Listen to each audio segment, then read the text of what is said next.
Good day, everyone. I'm John Cyrus P. Cabresos from BS Edma 3B, and I'll be discussing about the measures of central tendency. For the ungrouped data, the mean, median, and mode are valid measures of central tendency. But under different conditions, one measure become more appropriate than the other. For example, if the scores are extremely high and extremely low, the median is a better measure of central tendency since the mean is affected by extremely high and extremely low scores. For ungrouped data, we have the mean. The mean or average or arithmetic mean is the most popular and most well-known measure of central tendency. Then we have the median. The median is the middle score for a set of scores arranged from the lowest to the highest. And the mode is the simplest both in concept and in application. And for the mean or average or arithmetic mean is the most popular and most well-known measure of central tendency. The mean is equal to the sum of all the values in the data set divided by the number of values in the data set. Here we have an example. 10 students in a graduate school class got the following scores in a 100-item test. We have the 70, 72, 75, 77, 78, 80, 84, 87, 90, and 92. The mean score of the group of 10 students is the sum of all their scores divided by 10. The mean therefore is equal to 805 all over 10. That's equal to 80.5. So 80.5 is the average score of the group. There are 6 scores below the average score mean of the group. We have the 70, 72, 75, 77, 78, and 80. And there are 4 scores above the mean of the group: 84, 87, 90, and 92. The symbol we use for the mean is X bar.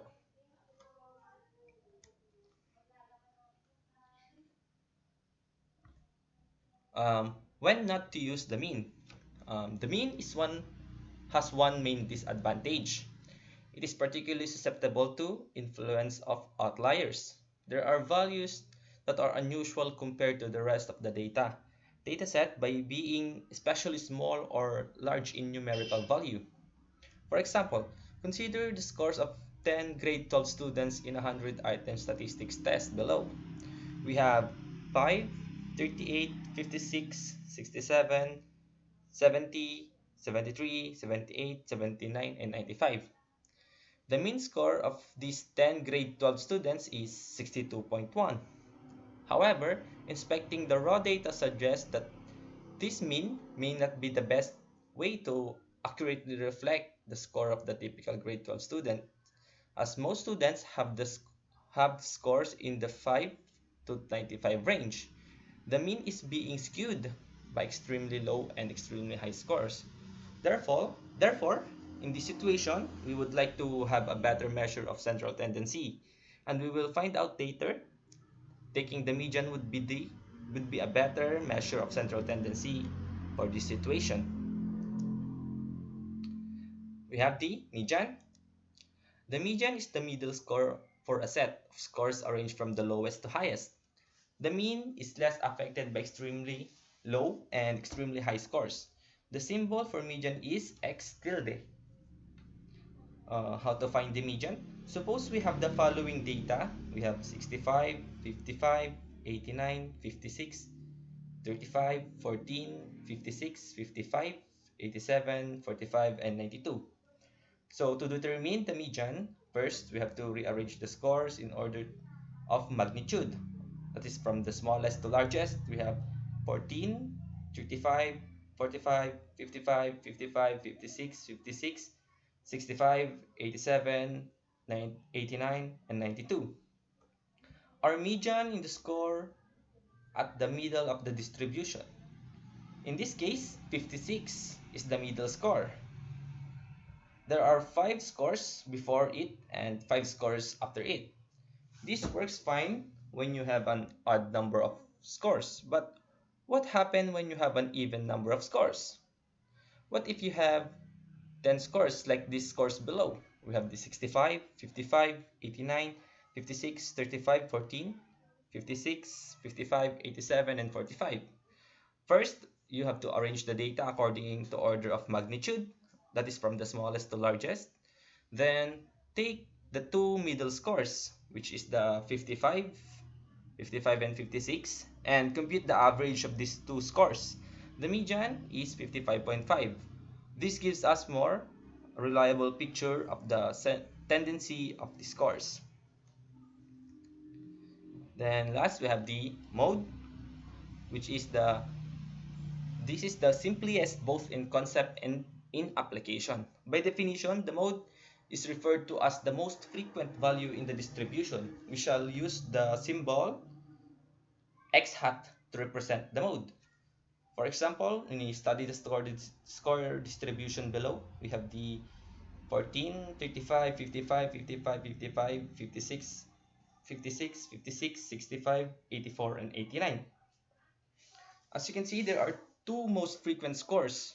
That is the 56 and 55. So we have a score distribution with two modes. Hence, a bimodal distribution. That is for the ungrouped data. Now we will be jumping to the group data. For the group data, to compute the value of the mean of the data presented in the frequency distribution, we will consider the midpoint method. In using the midpoint method, the midpoint of each class interval is taken as the representative of each class. These midpoints are multiplied by their corresponding frequencies, the product is added, and the sum is divided by the total number of frequencies. The value is obtained, considered the mean of the group data. The formula would be x is equals to the summation of f of x all over n, where mean is equal to summation of f of x all over n, where f represents the frequency in each class and x the midpoint of each class. Then n would be the total number of frequencies or the sample size. To be able to apply the formula for the mean of group data, we shall follow the steps. Step 1, we should get the midpoint of each class. We have this step 2, or multiply each midpoint by its corresponding frequency. Then step 3, get the sum of products in the step 2. Then 4, divide the sum obtained in step 3 by the total number of frequencies. The result shall be rounded up to decimal places. We have the median. Just like the mean, the computation of the value of the median is done through interpolation. The procedure requires the construction of less than cumulative frequency. How to find the median? The first step in finding the value of the median is to divide the total number of frequencies by 2. This is consistent with the definition of the median. The value shall be used to determine the cumulative frequency before the median class denoted by less than cumulative frequency. Less than cumulative frequency refers to the highest value under the column that is less than n over 2. The median class refers to the interval that contains the median, that is, where the value of n over 2 is located. Hence, among the entries under the column which are greater than n all over 2, the smallest shall be frequency of the median class. If a distribution contains an interval where the cumulative frequency is exactly n over 2, the upper boundary of the class will be the median, and no interpolation is needed. After identifying the median class, we shall approximate the position of the median within the median class. The approximation shall be done by subtracting the value of from. Then, difference is divided by the frequency of the median class times the size of the class interval. The result is then added to the lower boundary of the median class to get the median of the distribution. Don't worry guys, I'll be providing you an example for better understanding, here the computing formula for the median for the group data is given x lower boundary plus n all over 2 minus the less cumulative frequency all over the frequency of the median class multiplied by the class interval, where xlb refers to the lower boundary of the median class. um, f f sub m is the frequency of the median class, and less than cumulative frequency is, and the I for the class interval, and n for the total number of frequencies or sample.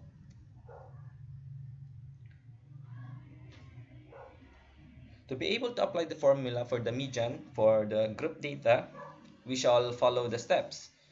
Step 1, get the n all over 2. Then step 2, determine the value of the less than cumulative frequency.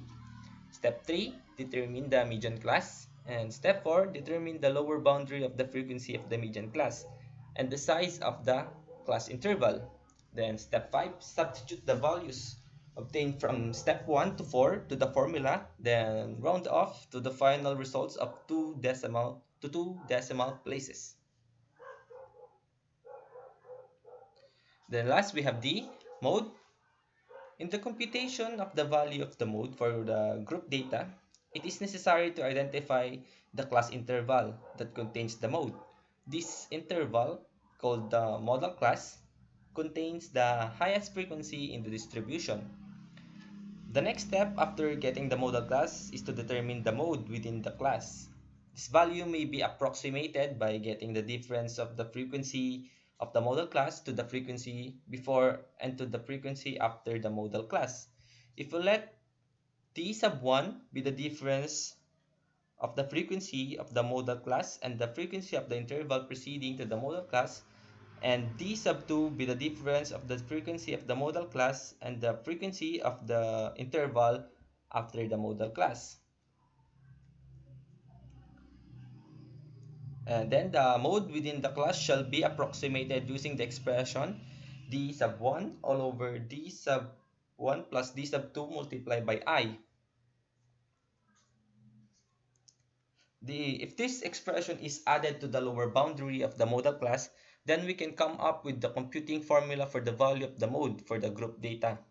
The formula is xlb plus quantity d sub 1 all over d sub 1 plus d sub 2 multiplied by I. To be able to apply the formula for the mode for the group data, we shall consider the following steps.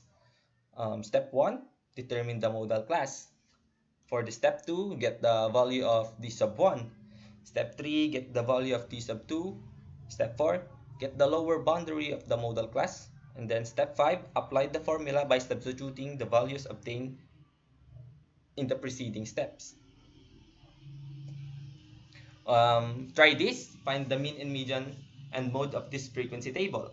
This, for example, to be able to compute the value of the mean, we shall follow the steps discussed earlier. Step 1, get the midpoint of each class. The midpoints are shown in the third column. We just add the scores, then all over 2. Then step 2, multiply each midpoint by its corresponding frequency. The products are shown in the fourth column. So we have the frequency, 3 multiplied by the midpoint, that would be 49.5, and 5 multiplied by 28.5 is equal to 142.5. 11 multiplied by 40 is 445.5. 19 multiplied by 52.5 is equal to 997.5. 14 multiplied by 64.5 is equal to 903. 6 multiplied by 76.5 is equal to 459. 2 multiplied by 88.5 is equal to 177. And for the step 3, get the sum of the products in step 2. So all our frequency is equal to 60, that will be our n, and the summation of our f of x, that is equal to 3,174. We just add f of x, all of the value of the f of x. Then step 4, divide the results in the step 3 by the sample size. The result is the mean of the distribution. Hence, we should remember this. The mean is equal to summation of f of x all over n, that is equal to 3,174 all over 60. And that is equal to 52.90. It's 52.90. To compute for the median, we shall construct the less than cumulative frequency of the column. We can use the existing table when we solve for the mean. For less than cumulative frequency, we have 3. Just bring the frequency in less than cumulative frequency 3. Then 3 plus 5, that would be 8. Then 8 plus 11, that would be 19. And 19 plus 19, that would be 38. And 38 plus 14 would be 52. 52 plus 6, that would be 58, plus 2, that would be 60. And as you can see, the colored one is our median class. Step 1, for n all over 2, we have the 60 over 2. That would be equal to 30. For our step 2, the less than cumulative frequency, that would be 19. And for the class interval, that would be equal to 12.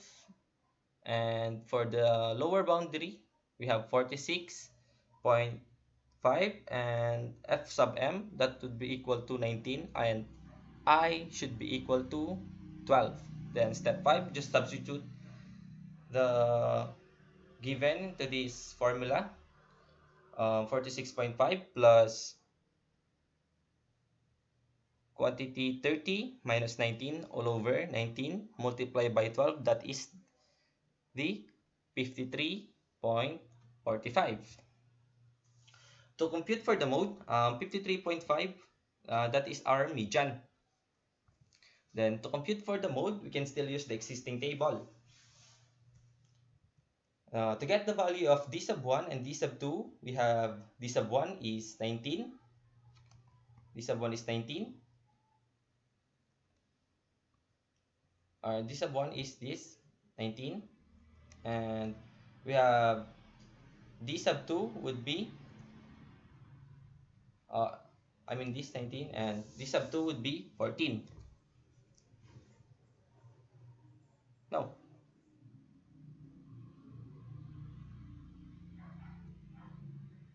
This we should look at the frequency rows. We have 19 here as our median class. Our d sub 1 is equal to 19.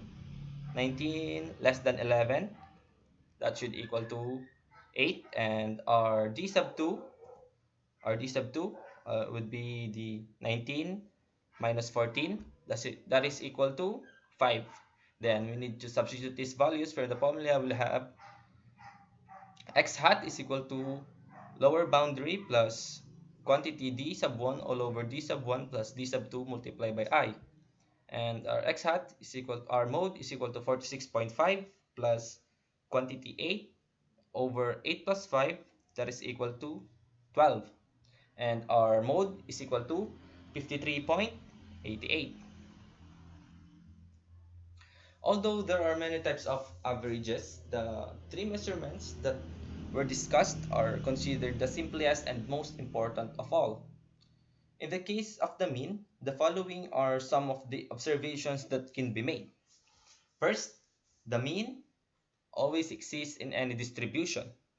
This implies that for any set of data, the mean can always be computed. B, the value of the mean in any distribution is unique. This implies that for any distribution, there is only one possible value of the mean. C, the computation for this measure, it takes into consideration all the values in the distribution.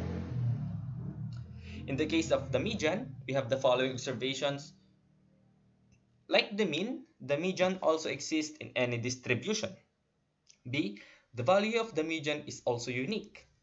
And C, this is a positional measure. And for the third measure, the mode has the following characteristics. A, it does not always exist. B, if the mode exists, it is not always unique. And for the C, in determining the value of the mode, it does not take into account all the values in the distribution. For the skewness, there are some instances, however, the mean is not a good representative of a set of data. This happens when a set of data contains extreme values either to the left or to the right of the average. In this situation, the value of the mean is pulled to the direction of these extreme values. Thus, the median should be used instead. When a set of data is symmetric or normally distributed, like the photo in letter B, or the middle part, or the middle distribution, I mean, it is abnormal. The three measures are identical or approximately equal. When the distribution is skewed, that is either negatively or positively skewed, the three averages diverge. In any case, however, the value of the median will always be between the mode and the mean.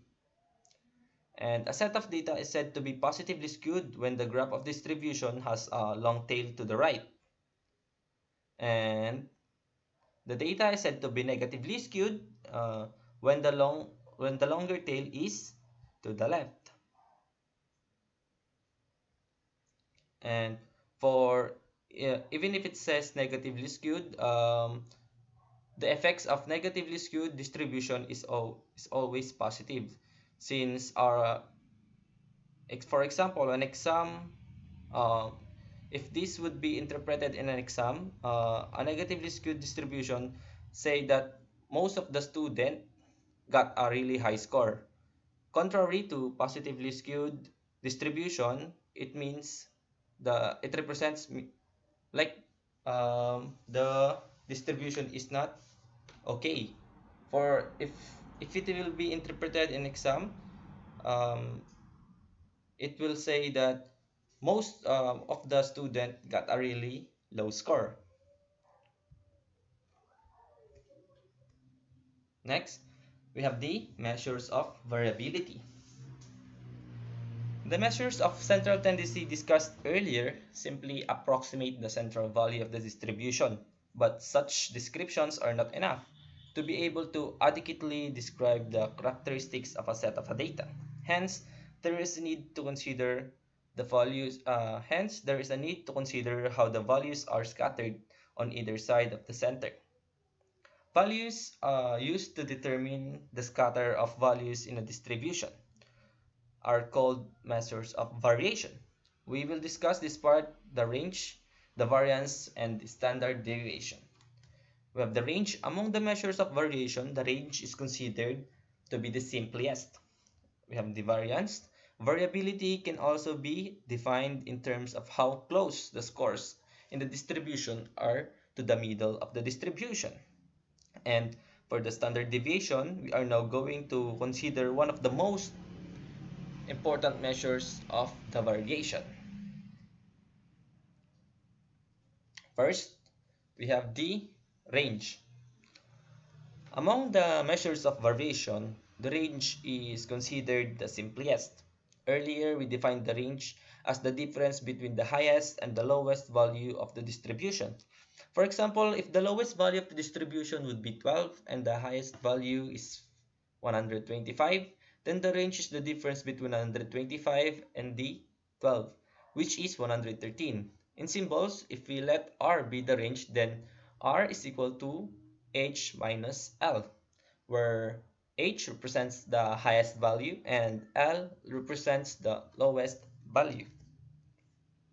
In the case of group data, the difference between the highest upper class boundary and the lower class boundary is considered the range. The rationale is that the class boundaries are considered the true limits. The range, of course, has some disadvantages. First, this value is always affected by extreme values. We have second, in the process of computing the value of the range, not all values are considered. Thus, the range does not consider the variation of the items relative to the central value of the distribution. For the variance, variability can also be defined in terms of how close the scores in the distribution are to the middle of the distribution. Using the mean as the measure of middle of the distribution, the variance is defined as the average squared difference of the score from the mean. The formula for the variance is S squared is given below. S squared is equal to summation of F multiplied by X minus mean squared all over N, where X would be the midpoint of each class interval, X would be the mean, and N would be the sample size. Don't worry guys, I'll be providing an example later. To be able to apply the formula for the variance, we shall consider the steps below. We have the step 1, compute the value of the mean. Step 2, determine the deviation of x minus x bar by subtracting the mean from the midpoint of each class interval. Step 3, square the deviations obtained in step 2. Then step 4, multiply the frequencies by their corresponding squared deviation. And step 5, add the results in step 4, step 6. Divide the results in step 5 by the sample size. And for the standard deviation, we are now going to consider one of the most important measures of variation, the standard deviation. Recall that in the computation of the variance, the standard deviation, the deviation x minus x was squared. This implies that the variance is expressed in squared units. Extracting the square root of the value of the variance will give the value of the standard deviation. If we let b sigma of the standard deviation, then sigma is equal to square root of s squared is equal to variance. That is equal to summation of f minus x minus mean squared all over n, or simply the standard deviation is just the square root of the variance. Try this. Compute the range, variance, and standard deviation of the example given earlier. We have the range.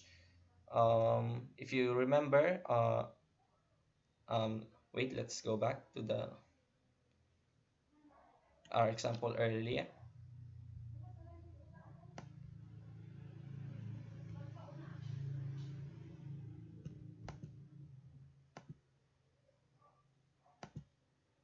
Here we have our example. We have our highest value. We have the 94 and 11. Highest value would be 94 and the lowest value would be 11. Let's go back to our slide. That would be range is equal to highest value. We have the 94 and 11. Then we have the range of 83. Variance. First, we will produce the frequency distribution. Applying the steps stated before, we will have for the x minus mean. If you remember, our mean is equal to 52.90. So 16.5 minus 52.90 would be equal to negative 36.4.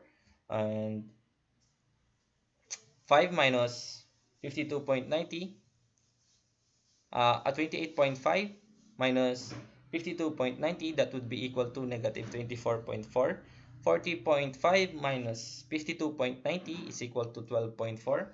52.5 minus 52.90 is equal to negative 0.4. 64.5 minus 11.6 minus 52.90 is equal to 11.6, and 76.5 is equal minus 52.90 is equal to 23.6. 88.5 minus 52.90 is equal to 35.6. Then we need to square the answer in x minus mean.